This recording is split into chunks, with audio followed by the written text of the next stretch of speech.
Yes. Are you ready? Let me hear, because I know that you know who I'm talking about. Are you ready? Thank you. Are you ready? Now, this is what we're going to do. Great start, right? And so, please, everyone, welcome ESA Astronaut André Kuipers.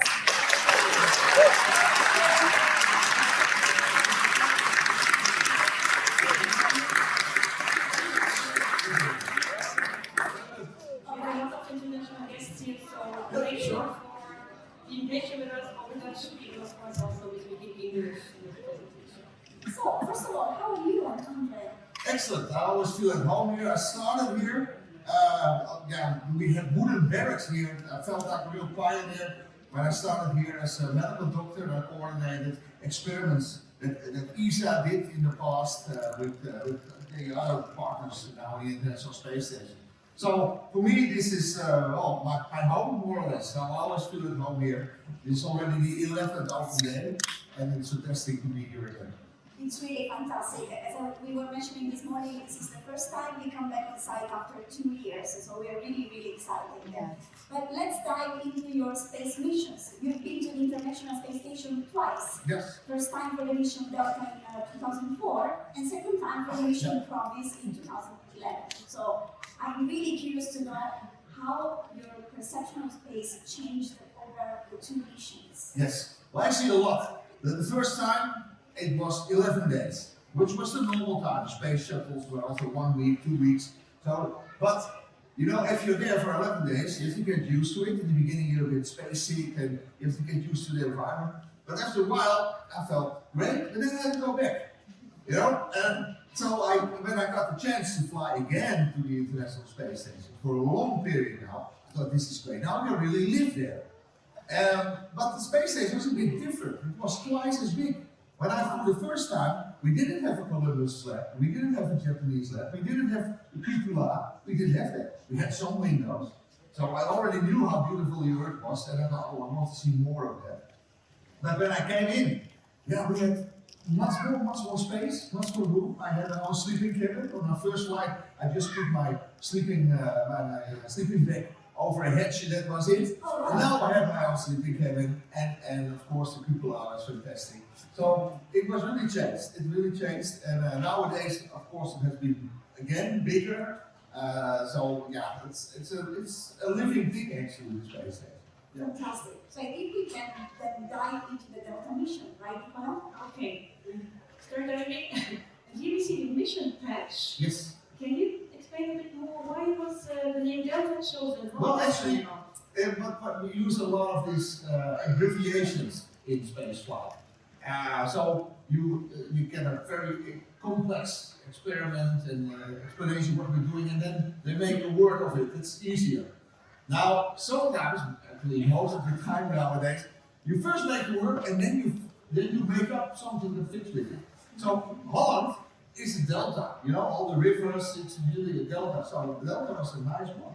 A delta is also, the Greek letter delta is also a symbol for change.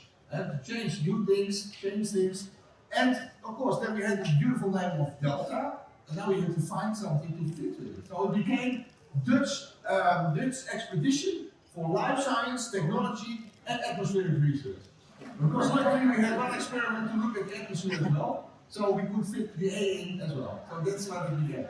Yeah. And what is a little like all or? Yeah, of course, there's a lot of symbolism. In the patches, there's always a lot of symbols. And of course, well, if it's a Dutch-sponsored mission in that case, you see the color of the Dutch flag, and also, of course, the activity. But you also see, by the way, people who are interested in painting, in modern painting. You see the red and the squares, blue squares. That's Mondriaan. So Dutch famous modern painter. So also these aspects are put in these kind of patches. There's always that. Wow, so there's a lot. Yeah, there's always a lot of symbols in this patches. Yeah. So we have another image now of your crew. Yeah. Could you talk a bit about who were your crewmates? How did you prepare? How did you train in different sites? How did the preparation of the mission go? Yeah, the nice thing of spaceflight is that it's so international. So you train at all kinds of different places, and also with people from different countries. En zo, maar toen hadden we die kan elkaar, experienced cosmonaut. Actually, he has the most days in space. Something like 864 total or something. Very pleasant person, got along very well with him. And why it was so pleasant? Because he had the overview and he let me do a lot of things. Because, you know, he was not nervous himself or something, so that's nice, because then you can leave it to us, you can delegate. So I could do a lot, I could fly the spaceship myself more or less, and he had the overview, so it was very pleasant to fly with him. And Mike Fink, that was his first flight also, like mine. So we were both rookies on this flight. So that, well, that makes a bond, of course, that you were flying together for the first time. It was actually very interesting because I was not supposed to fly with him. Because you always have backup crews. Always something can happen. And that happened with the crew I trained originally with. First, my American colleague got disqualified for a while, he flew later on. And there was another American put in there.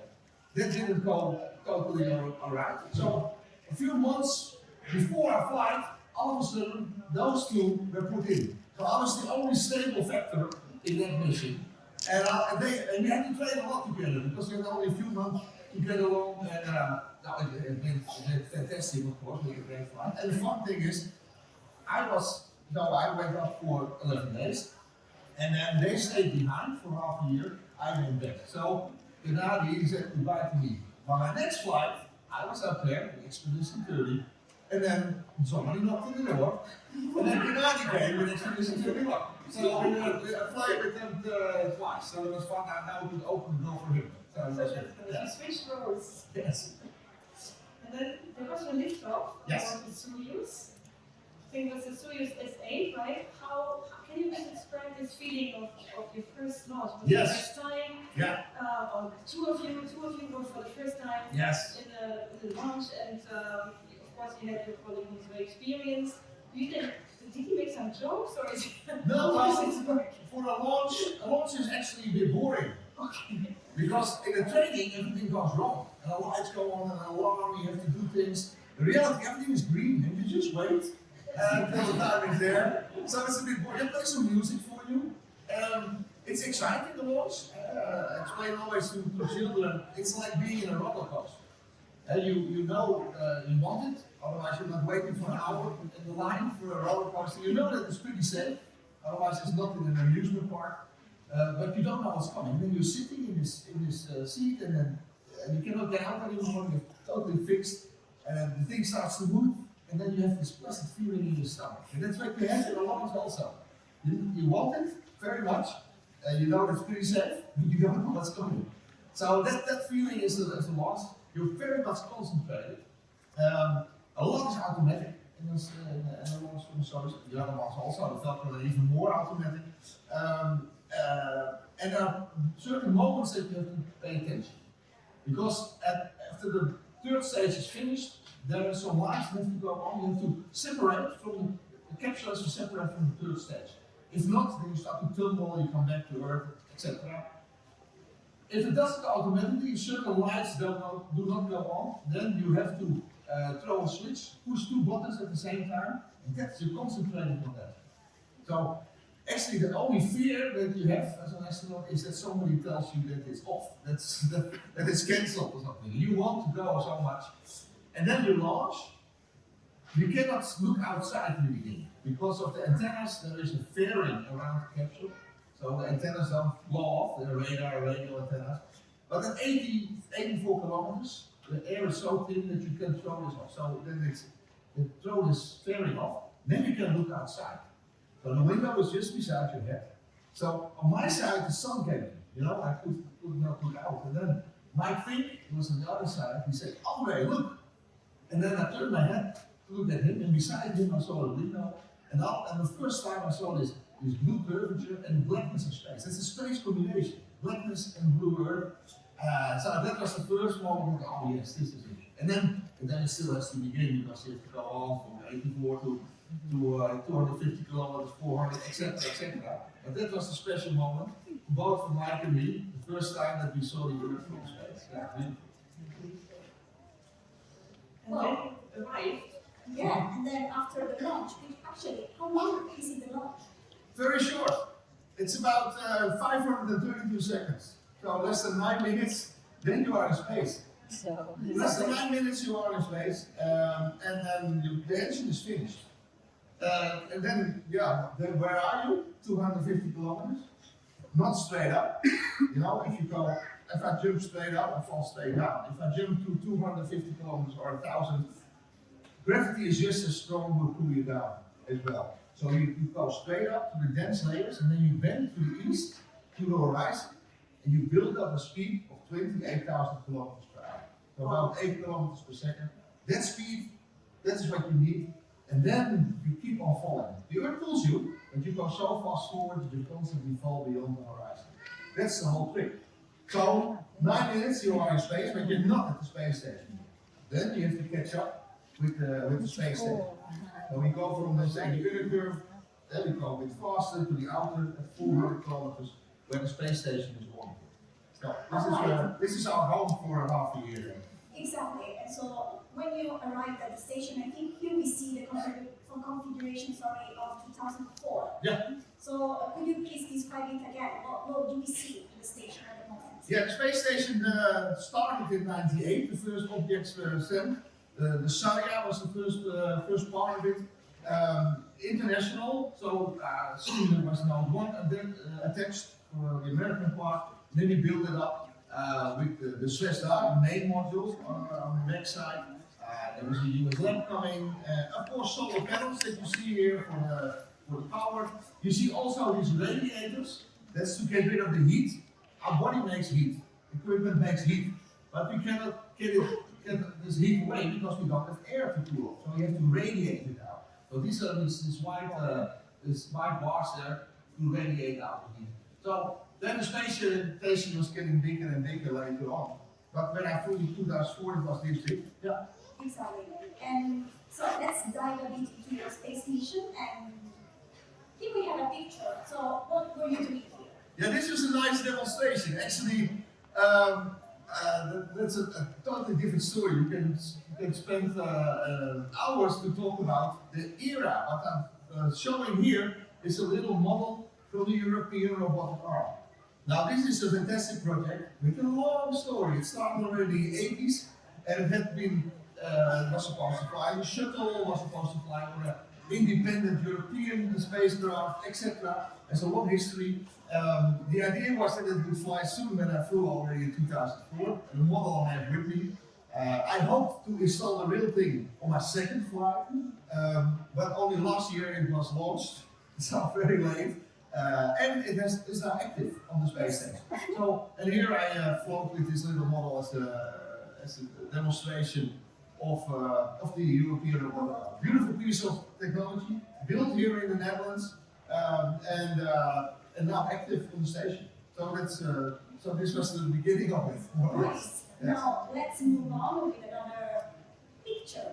What are you doing here? Yes. Well, you see, Gennady is smiling because he had to turn me around, and this is a nice demonstration of what we do on board the space station. We do a lot of scientific research.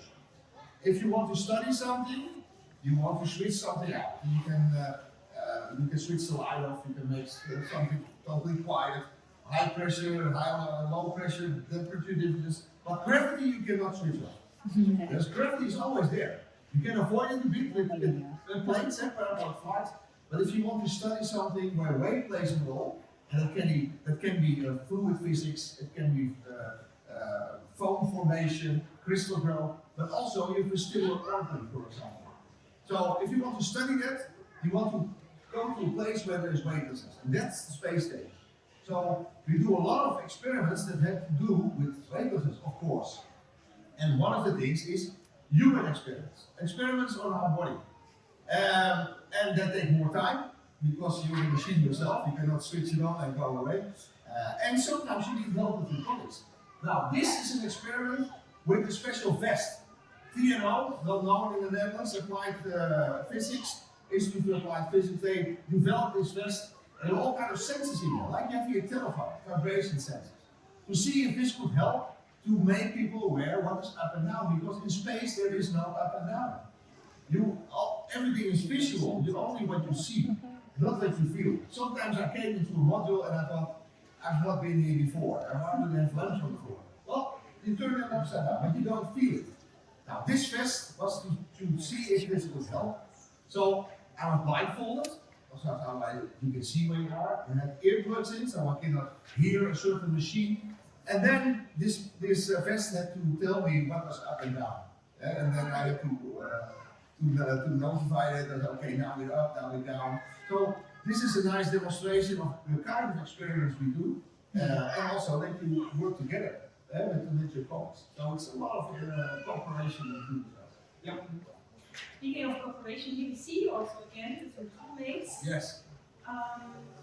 Seem to have lunch together or something. How do you spend your meals together? How do you celebrate maybe also anniversaries? Can you tell us a bit about this? Yeah, well, this is an interesting picture because it shows that we also have social time on board. So we eat together, mostly in the evenings, sometimes with lunch or breakfast, but most time in the evening.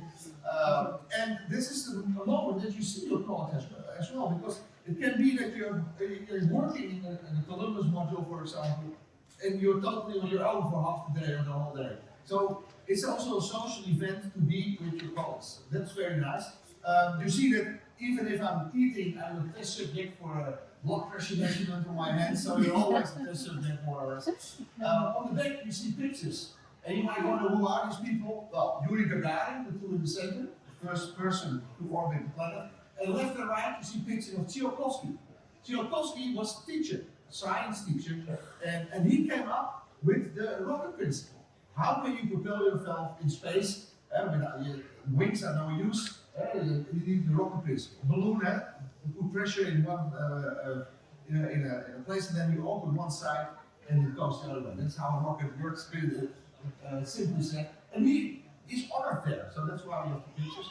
And you can see also the food. Well, it comes in cans. It comes in bags for drinks, and it looks a bit like cat food because you don't want crumbs, you don't want droplets. If you have a biscuit and then it would be crumbs everywhere. So everything has to be a bit sticky. But it's fun to eat, to let things float and eat them out of the air. So that's always very nice to do. So it's a nice social event. You see your colleagues, you can play with your food. Here on Earth, you cannot play with your food. You always hear that. Astronauts do it all the time. And I have one question before we move on. I'm just curious to know, can you bring anything that you really want as food? Yes, well, the food is very important in space because astronauts have to be healthy, of course. They need the right amount of energy, etc. So there are complete labs to make food. It has to taste good, feel good, smell good. It has to stay good for a year, So our food really has to be there when there's no new food coming. And it's used for experiments. The food is used for experiments. So they know exactly how much calcium is in there, or phosphor, how much energy. So sometimes you have to eat, especially that food, because they do all kinds of measurements on your bones and things like that. So it's important. But we also have bonus food. A part of your food you can replace by your own products. So I had a Spanish colleague, and he brought some Spanish ham with him, and I brought some typical Dutch things like Dutch cheese. Everybody liked it. I also brought licorice, dropjes. Nobody liked it. I remember one dropje just to be polite, but afterwards, so I had to eat all the dropjes myself. So after the days, you flew back, and didn't see you just after your landing in Kazakhstan, actually.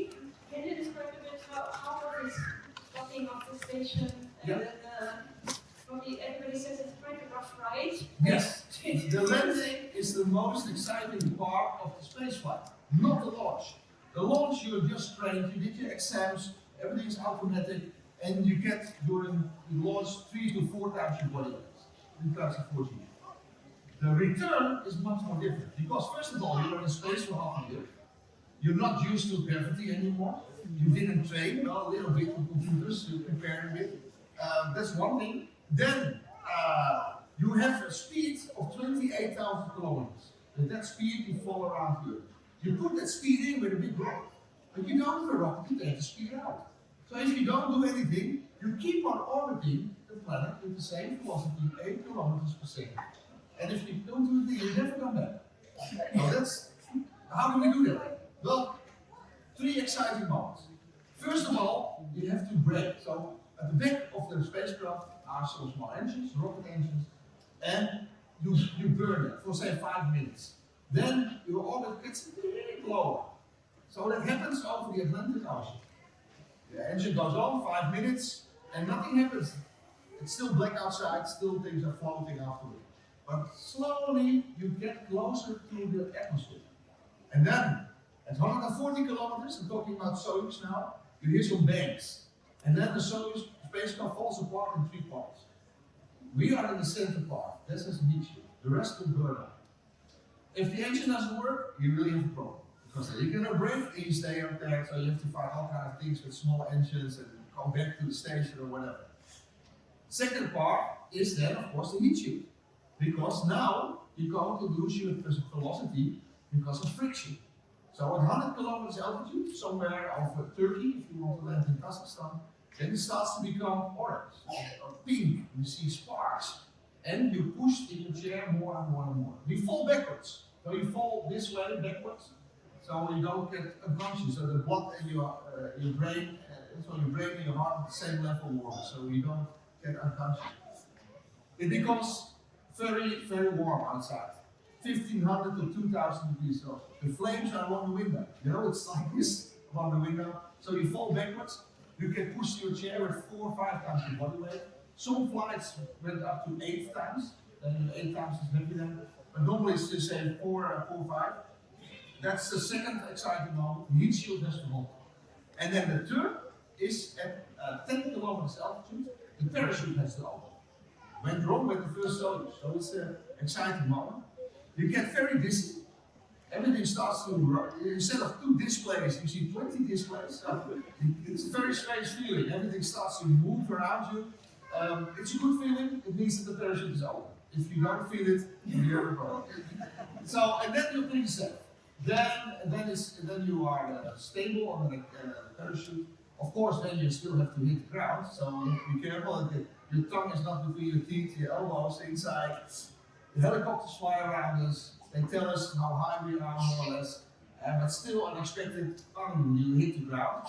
And then, well, then you are, in my case, in the steppes of Kazakhstan. They take you out like a bag of potatoes, because you're very weak. If you pull up your head, it falls down like a big magnet's pulling you. If you turn your head, you get dizzy. You know, it's like the earth is on a piece of elastic band, so you turn your head and the earth comes later. It's a bit confused. So you have to really take it easy. You have the tendency to faint, because if you're in space and you're weightless, it's like lying in your bed for half a year. So your blood pressure reflexes don't work properly. So in the beginning you have to do it a bit easy. And in this picture it's interesting, they take me out, and what is noticeable, my hand is very black. And that's because I just grip, because I stabilize myself, and I touch the outside of the capsule. And that is just black from the fire from which you go through the atmosphere. So, yeah, it's, this was interesting, this is my first flight. And you see I have a nice color, I'm smiling, etc. The second flight, I was a bit paler. Actually, you mentioned the second flight, and you come straight to that now. Okay. Ariana has the next question. Yes, I just wanted to say this explanation was so detailed that I could almost feel I was landing with you. Can we make an applause for the explanation?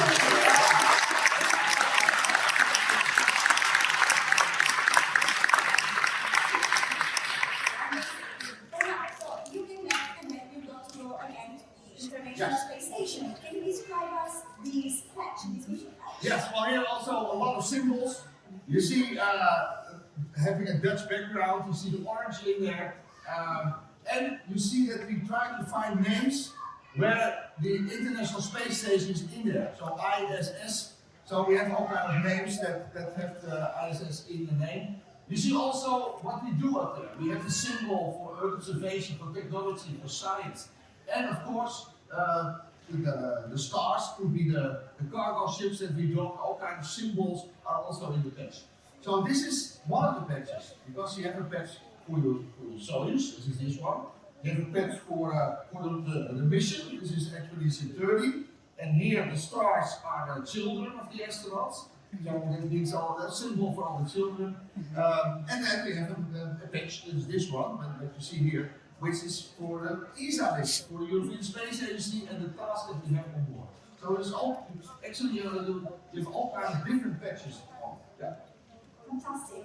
And so here we see you on the launch pad with your colleagues. Yes. And I know that to get to the top of the Soyuz, you have to take an elevator. Yes. Yes. How does this work, and what happens also in this moment? Yes, well, this is a nice moment because this is the last moment that you say goodbye to the people on the ground. So you wait, and it's always nice, and then you get into a very small elevator. I have fear of heights. I don't like heights. Not when I fly or when I cannot fall, but but if I'm on a ridge or something, I don't like heights. Now, and this elevator is a bit old from the 60s, and the elevator. In space, you don't have fear of heights because you cannot fall. You're falling all the time already. You cannot fall more than you're already doing. So in space, no problem. So you go up to this little elevator, and then there's a few people that help you up there. You have to crawl into your capsule. It's very tight, all of it. Yeah, this was. To my colleagues, Alexander was my Soyuz commander, and Don Pennant, my American colleague. Once you're up there, there's already 3 there, and then you're 6. Nowadays, you can have more people and the crew dragon, you can have 4 people coming up, for example. So it's a bit fuller at the moment in the space station. Yeah. And then you leave for the station. Yes. What was your feeling during this new liftoff? Well, and it was more fun in that sense. If you do something for the first time, it's a bit overwhelming. Everything is more or less new. But now I was much more paying attention. Okay, now this will come. And everything I learned or felt, okay, this is this. So I was much more aware of the flight, of the launch. And for the rest, it's of course the same. This was a night launch. For us, that doesn't matter. But for the people outside, it's any launch is very impressive. When you feel, especially vibration, this is always it's more impressive than the sound. But this was very bright. And my daughter, the 3-year-old daughter, was also there. And it was minus 35 degrees Celsius also. So it was quite an experience for small children as well. My son of 4 and my daughter of 3. And then I was lost, and I thought maybe they were very afraid. So then the mother, my wife, asked them, did you like it? And then said, again. And so it was one big firecracker, and I wanted to sing up. So it was not scary. Here we see you just arriving at the station. No, this is not at the station. No? This is in the living compartment of the Soyuz. Okay. So once you're launched, and everything's fine, then you can take off the spacesuit. Nowadays, they fly in 6 hours, sometimes even 3 hours to the station. In those days, it was 2 days. 2 days in this small Soyuz capsule. You have this little living module. So, and then you live there for 2 days. So this is in the top of the video. On the left hand, you can see the spacesuits that you took off. And this is how you enjoy yourself for a while. For 2 days. You do all kinds of testing, of course, and then when you get close to the space station, you put the spacesuit on again, because there can be an accident, and there can be a leak, and then you have to have the spacesuit on. So this is even smaller than the space station. So when you arrive, it seems like yes, wow, but the fun thing is, if you sit in the Soyuz, it's very tight. It's like sitting with 3 adults in the front of a Fiat 500 car. That's all. But as soon, yes. But as soon as you weightless, you have more room. I mean, a big part of this room we don't use. We're all sitting here and there's some lamps up there, but for the rest it's empty. Yeah. Well, in weightless conditions, you can all go up and use the whole room. Yeah. So in weightlessness, the Soyuz becomes a lot bigger. Yeah. Sorry, we have yet another picture of the station then from 2011 in that current configuration. Yeah. And you see also something that was very close to our hearts at the time. You see the ATV. Yes. And it had rocks. Yes. Can you tell us a bit more how it works? Yeah, what you see here is the space station from the back side.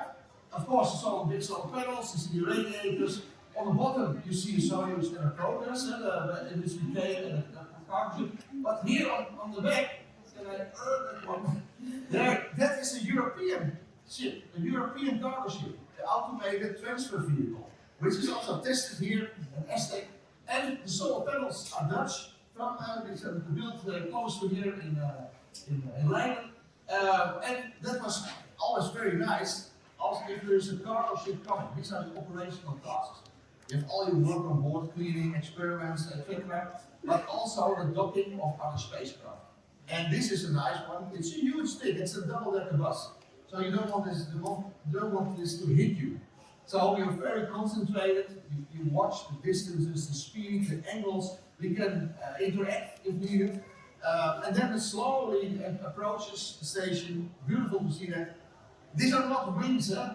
I mean, all these wings that you see in Star Wars is not very useful. There is no air in space. So if you want to steer, you have to do it with little rockets. And that you can very nicely see. It doesn't go as fast as in science fiction movies. It's very slow. Sometimes a bit boring because you have to wait for the right conditions with the light, etc. And it can come again, and you wait, and you can drink something, and etc. And finally, it goes to the backside. And then your spacecraft becomes a bit bigger because you can open it, the hatches, then you can get in, and you have new computers, new clothes, drawings from your children, all these things are in there. And afterwards, this functions as a garbage can. So all the things that are broken, equipment, old stuff, old clothes, etc., packaging material, goes in a cargo ship. This one has no heat shield, so you undock it and then it burns up in the atmosphere. So these are very important stuff. All these cargo ships are very important for the station. Exactly, and it also has another function, right? It can also lift. Yeah, that is another one. You see the big solar panels, huh? Now we are in space. This is about 400 kilometers altitude. But there are still some air molecules there. Not much, but with these huge wings, you get some resistance. So at night, actually, because half the time you're on the dark side from the Earth, then the solar panels, you put them flat. So they slice through the little amount of air molecules that are still there. Night glider mode, we call that. So, and then the sun comes up and you need to point the solar panels in there. But indeed, the space station is sinking, going lower 100 meters per day more or less. So sometimes you need to give it an extra push, and the cargo ships are used to that. Yeah. Well, we use the International Space Station to perform scientific research. What are you doing this week? Yeah. You seem to have fun. Yes, it's always fun. It's also a struggle because things float. So if you have an experiment with these kind of cables, these are for a radiation detector, then it feels like an octopus, you know, it goes everywhere. This is one of the biggest problems for astronauts, that things float. You're afraid to lose a little data card or a little cable. It will not fall on the floor, so it can go everywhere. So the biggest fear is to lose something important for a repair, for an experiment. And it happened to me that I was working. It was on my first flight. I was working, and then in the corner of my eye, I saw something floating. And that was a temperature data locker from an experiment. It escaped from some kind of experiment, but luckily I saw it. Otherwise, it's gone. So we have even wanted posters on board. Wanted. So stuff that it must be there. It doesn't escape. We don't know where it is. So actually, everything that you move around has a barcode. So we fly around with this paper stored and barcode readers, and so everything you put away in another place, you scan it first. Now one day I had to put something away in one of the modules, and I opened this cupboard and I looked, it doesn't fit. It's already something in there. So I call the crowd and I say, do you have another location for me? Because there's already something in there, it doesn't fit. And I said, what do you mean? According to the database, it's empty. So I went back, radio set, serial number, you lost it a year ago. So even if you have a scanner, if you put it in the wrong place, like at home, nobody can find it anymore. So this is the space station is full with stuff, and maybe you need it only 4 years later for another expedition. So that's why you have to be very much aware of where is your stuff. The idea, yeah, this kind of experience, you install them, and it can be a nice struggle with your octopus in this case. Scan stuff. And then we see another nice picture would also be your reflection in the water Yes. bubble. What happens here and what Yeah. happens to water? Yeah, one of the nice things in space is liquids in weightlessness. Liquids are fantastic. And here you see a water droplet, and in there an air bubble. So I mean, for science teachers, this is fantastic. All the optics you can explain here. It's very nice to do that. So you do real experiments with that as well, of course. A lot of fluid physics experiments, but it's also fun to play around with your stuff. And that's just what you do in your free time.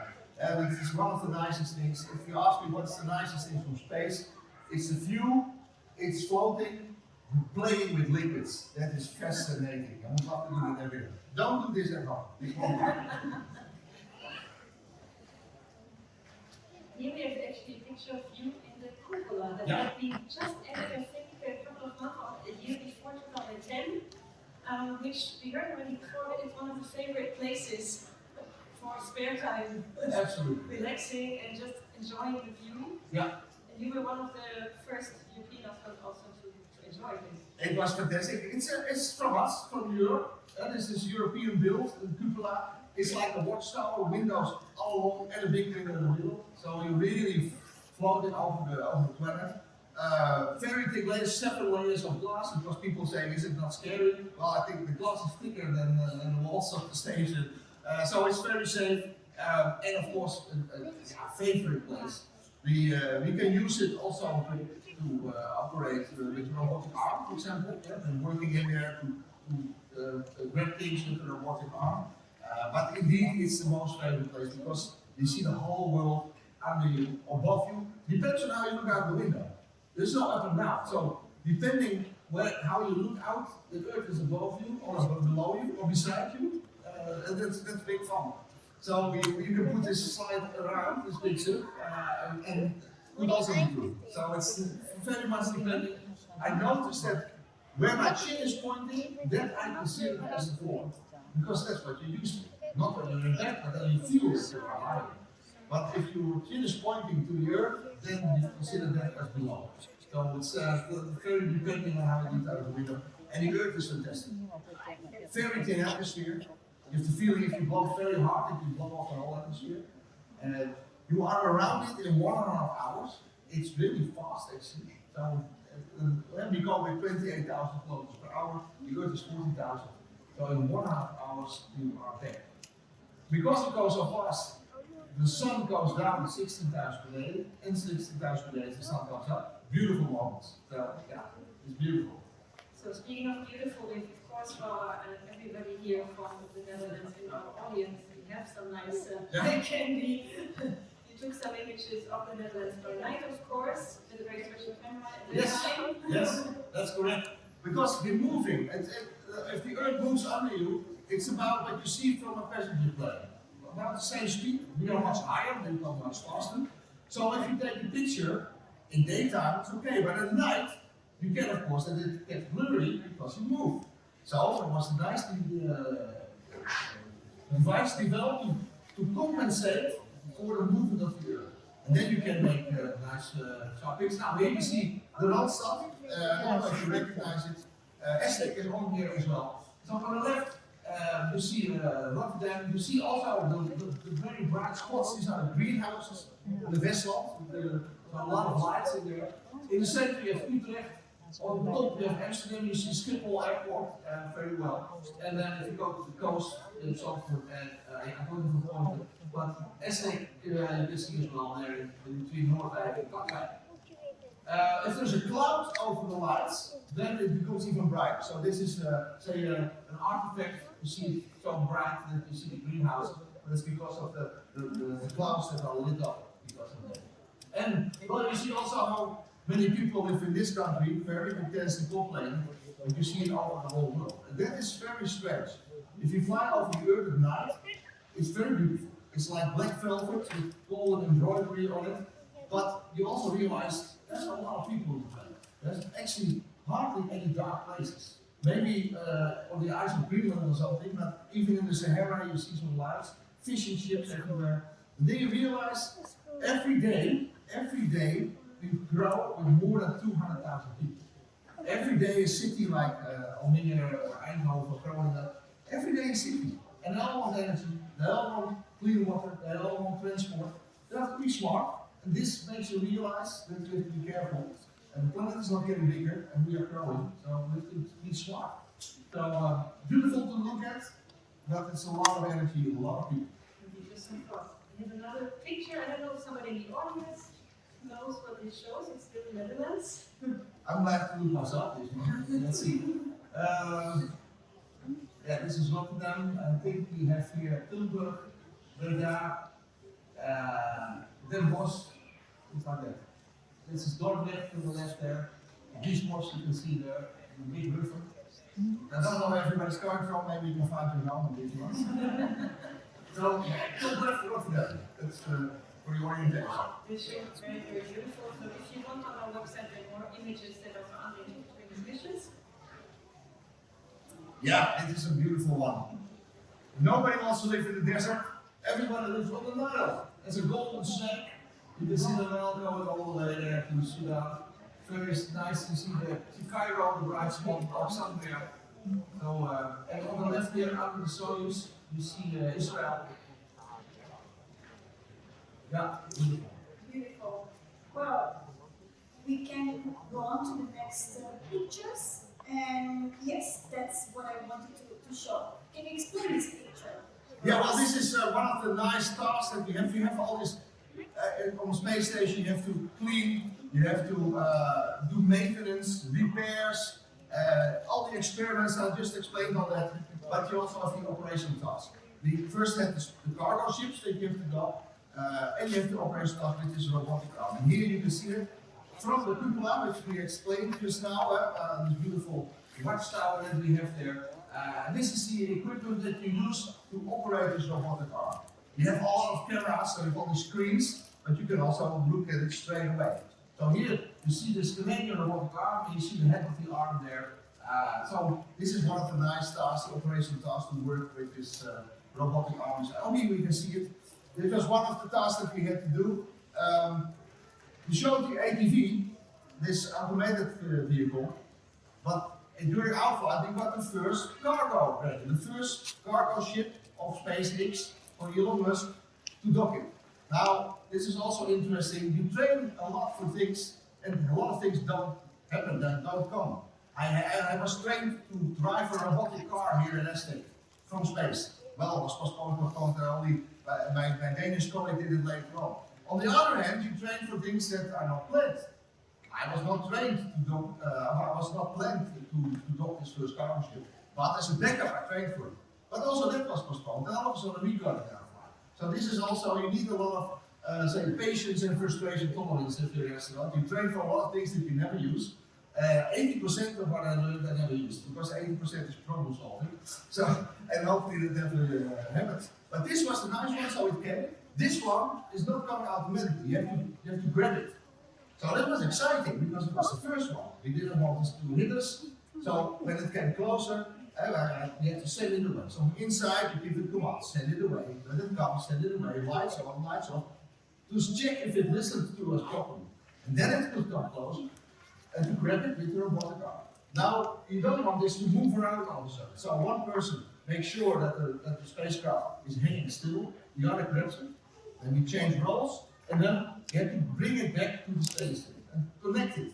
Now, a part you program, a part you steer, and it was, of course, very nice to do that, because I realized when I did it that there I am as a Dutch astronaut from a European Space Agency, working with a Canadian robotic arm to bring an American commercial spacecraft to an international space station. It's beautiful, all the nationalities and technologies come together. So that was very nice to do that. It's like being in a science fiction movie. And actually, it went very smooth. On the ground, everything goes wrong always. You have to solve problems, and alarm goes off, and this, in reality, is all smooth and simple and very and slow, very slow. Yeah.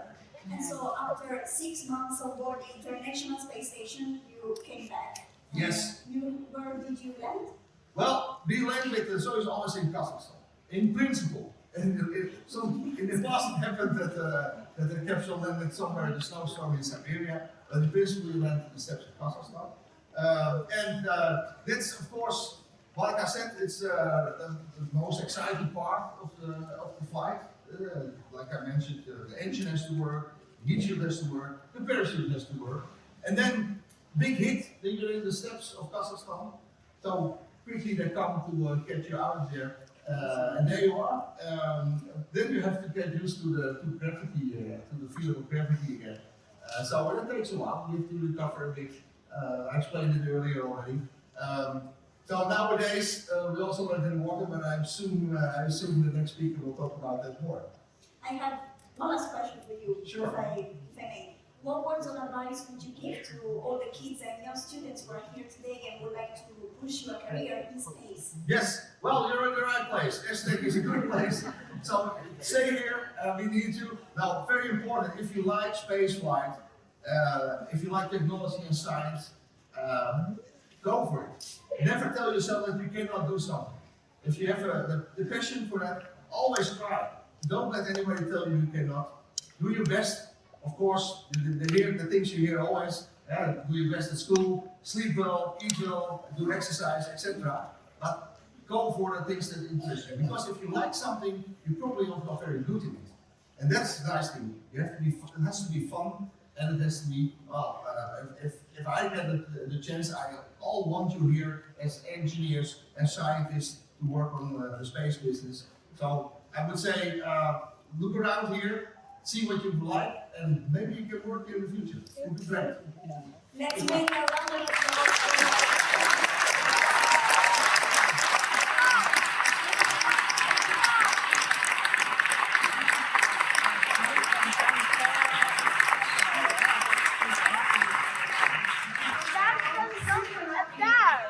Actually, catch the moment, and we have another guest who would like to welcome on stage, and we would like to compose for a couple of minutes.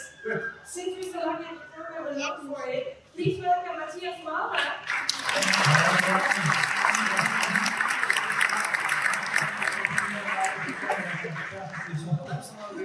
This is all working together. Beautiful example of this teamwork. Beautiful. Wonderful. So first, it's super exciting to have you both on stage now. This is the highlight of my life. Like, when I joined ESA, it's like I worked with the Eurocom. I didn't start immediately as an astronaut. So when he was in space, all the photos that we saw, and he launched and he arrived shortly before Christmas. Yes. So I worked Christmas Eve on console on the ground, and he was talking to me, and I said, like, an astronaut is talking to me from space. And he said, like, Matthias, I have a Christmas surprise for you. Oh, yeah. And he didn't know that I was in Cologne. We changed a little bit the setup. He thought like I was in Munich, because Munich is the flight control center. He said like, go down to the training hall, check, I left with a Christmas present. And I walked and I looked and I couldn't find the Christmas present. So I voiced up again, I couldn't find it. So that was our very first cooperation from space. Absolutely. So I kept him at work at Christmas Eve. Sorry about that. So we had a couple of questions, of course, to the both of you. We see here how André landed. It was very different to how Matthias nearly splashed down in the water. But can you compare your ride before, just that one then continued with a rough bump and the other one did a soft splashdown? Can you understand it like You better this? explain what a soft splashdown is. Well, it's like here, you see like, under like the impact in Kazakhstan, you have retro boosters. So there is this big cloud of dust that comes up and people always think like, wow, this is a hard landing. But actually it's the boosters that slow down Most of the the fall. dust, yeah. Yeah, and so we don't have these retro boosters. So we, like all the speed that we have, we crash down into the water. But we have one parachute, we have 4 parachutes. So we arrived, I would say, at the same more or less speed. And it's with less than 30 kilometers per hour that we hit the surface of the water. And that was actually not too bad. Yeah. But everybody who fell from the dive board on his belly on the water knows that water is also very hard. Actually, you were both, Matthias said already, you worked in the Eurocom. I think you also worked in the Eurocom Yes, before. that's right. Yes. You both worked also a lot already with astronaut training before. Matthias worked with the Pagayan in legal training, and so on. We worked a lot with carbonic science. Do you think that these experiences help you really prepare you for your career as an astronaut? Yeah, I think the space flight is a team activity. It's like we are the lucky ones who right when we walk into space, get all the fun out of it, and it's a bit of risk also involved, but there are like thousands of people literally on the ground working hard so that we can fly safely to space. And being part of the team on the ground to help to prepare a mission for your colleagues, it helped me a lot to understand all the effort, all the hard work that's involved in it. And so I appreciate way more the hard work of everyone here making my mission actually possible. Yeah. Yeah, astronauts are the hands and the eyes of the people on the ground. So, big teamwork. Yeah, I have two questions regarding your training actually. One for Matthias, because I know that you were involved in the Pangea training. Could you share with your guests what is it? To be a focus or Unfortunately not. So, astronauts fly to space, and part of our training is underground. So people always ask, like, why are you going down into a cave? What has space to do with the cave? So there's a lot in common. Basically, when we did our cave training, it meant 6 days, 5 nights living in a cave, but not like on one place. We had to explore. It's like almost like mountaineering underground. And so we had a team of 5 astronauts in the cave system, and we worked as a team. And our trainers put a lot of stress on us because they wanted to push us into an extreme situation and see how we act as a team. Because once you're in space, in an extreme environment, if there is an emergency, you need to work 100% perfectly as a team. So the training in the cave, it had the science part, it had the mountaineering climbing part, which is dangerous, like a spacewalk is also dangerous. We had the same protocol. But most important, it was training the teamwork. Nice. And for André, I know that you've been working on a thing called the human centrifuge. What is that?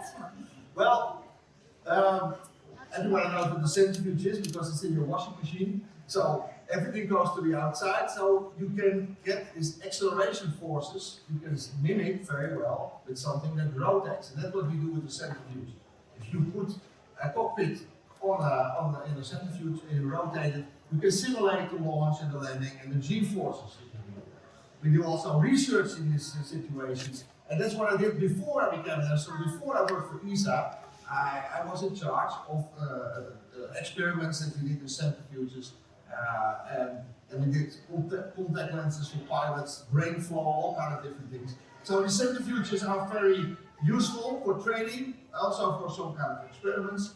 And well, all the astronauts also go in the centrifuge. I don't know how you did it for the Vulcan, but I guess the ones in Cologne? No, it's like in Cologne, in Antwerp, we have a small, but that's only, that we said, like for science. But I was sent to Ohio to the military centrifuge, and then we had the Dragon profile in the centrifuge. So accelerated for launch, for landing, and for emergency case. And actually, so centrifuge is also a very good way to train because you have to fly back, for example, in Star City, you have to centrifuge your cockpits in there, and then you have to fly back with the Soyuz to the atmosphere. And if you, according to the computer, go too steep, the centrifuge starts to rotate faster and faster. So it's a very good way to learn things, and I suggest that every school and every university has a centrifuge to get very good results for you. Straight away. I have to admit, like, I was launched on commercial spacecraft, and so they said, like, the computer can be better than Matthias, and so they didn't give us any manual input, so I didn't have to do anything in my centrifuge. Just don't throw out Matthias. That was it's like I have, he mentioned washing machine. So, question to all the kids here. Who believes we have a washing machine in space? Hands up. You think we have a washing machine? Only you? You have to believe we have dirty clothes? So who believes we have a washing machine in space? And now we'll check who believes we don't have a washing machine in space. Hands up. Alright, it's half. Most of them don't dare. So the answer is? No, unfortunately not. Unfortunately, water is very precious. And we want to reuse all our water. So all the water from your breath, from sweating, wet towels, we condensate on cool plate to make drinking water out of it. Even our urine, we sample. Most of your urine is water, so we clean it. So water is precious. You don't want to wash your clothes with it. We don't even have a shower. We wash with wet towels and things like that. So, but actually you don't get very dirty in space because you don't have oil, you don't have mud, you don't have grass to play on or whatever. And the clothes just float around you. I had 2 trousers for half a year. And only because I had to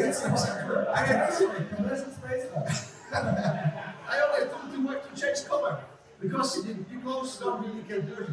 Only for your exercise, for your sports, and that one you change now and then. So we don't need a washing machine, and well, we can try one. It would be a nice experiment. That's Maybe future. I think we have maybe a couple of minutes and look at the timekeepers on the side. A couple of minutes for some questions from the audience. Carmen, I look at you. Okay. Yeah? The boss says Okay, yes. maybe we You can have ask 5 minutes questions. we have for questions, so I will take a catch box. Maybe one of my colleagues there can take the Ask a other one. question. in the meantime, I take a selfie with you. So, with the audience. Yes. Live. You can put it on Twitter. So, everybody, Here we answer the questions. Now it's tricky because we have kids. We need to we need some more volume on the. yeah, can you have volume on the catch boxes? Yes. Okay. Yeah. How is it to fly through space? It's fun. It's good fun. I felt like a butterfly, but even it's easier than flying like a butterfly because I don't have to like flap my wings. So I absolutely enjoy it. A fingertip on the wall and we float, and it's super nice. How was it for you? Likewise, I want to go back. Why is water so precious for you? Yeah, well, it's like everything that we fly up to space, it requires a rocket and to bring up to space. So we want to make the best use out of it. And André flew it some years before my flight, but I drank exactly the same coffee that he drank. So it's like, imagine, it's like, and even when he was sweating, in the sweat, his sweat, I drank his sweat. So like, it sounds bizarre, but it's the way we recycle all the water. So all the water is always like, we clean it, and we filter it, we distill it, and it comes like absolutely clean, sparkling water. No, not sparkling, but it comes as clean water. Okay, one more Exactly. question here. Yeah. Yeah, first of all, thanks, André. You're a great storyteller. Okay, sorry. Yeah. I'm very curious. How do you sleep? Well, sleeping is, what is sleeping? Sleeping is normally a mattress, a pillow, you take a blanket, you try to sleep. That's impossible in space. You will float away from your mattress, your pillow floats away. Doesn't matter where you sleep, there's no up and down. So you can also sleep at the ceiling, and indeed, somebody's sleeping in the ceiling. People sleeping upright, you are sleeping in the ceiling as well. And in the beginning, some astronauts, they wake up, I'm falling. Which is true, eh? You are falling, but you never hit the ground, but you are falling. But if you get used to it, it's also nice. Because you never have to think like in a normal bed, my belly, like this. You close your eyes, you don't have a pressure point, and you're asleep. And we can try it, because we use our brains, we use our body, so you get tired as normal. So I slept relaxed. Same here. It's like I slept like a baby. Really? Yes. Hi, I was wondering about the situation in Russia and Ukraine. You guys talk extra to your Russian colleagues and ex-colleagues to sort of like have this extra connection, talking about all the people thinking about war, that you guys obviously have to work together and sort of send out this extra message, this extra energy, that working together is the only way out. And if so, what kind of things do you talk about with Russian colleagues? Yeah, so you see that I was in space. I launched in November last year, and I launched when the world was perfectly fine up here now on the ground. And then I was there also on the 24th of February when the Ukraine war started. And for us in space, that was a really, really sad moment. Because we've been flying to space and we still believe, even now, space is a unique way to create cooperation between the different countries in the world. Out there, we don't see any borders. We just see our planet, and we also see the challenges that we need to face. We see climate change and the consequences of climate change. And we think like, out there, we are humans. Doesn't matter if I have a Dutch passport, a German passport, American or Russian passport. We're representatives of humanity. And by working together, we can do the best to solve the challenges of our planet. So, and this strong belief that we had, it got a small crack on the 24th of February when the war started. I thought like, honestly, we live in the 21st century, something like a war in Europe, that's impossible. And unfortunately, it's reality now. But we as a crew, we were absolutely on one side. We said like, war is absolutely no solution. It's the worst that can happen. The Russian colleagues, some of them even have family in Ukraine, so they are sitting between the chairs. And so it's as hard for them as for us. And we as a family, we kept on working as a family. Because when you do a spacewalk, you're out in space. You're two persons. And your life depends on the other person. And if that is a Russian, it's your best friend. It doesn't matter if it's a Russian or an American. So only if you have 100% trust, you can work efficiently in space. And I think our space family kept the spirit, and we hope that once the war is over, and once all the people who decided to go to war are no longer in power, then space will be again the way to bridge the differences here on the ground.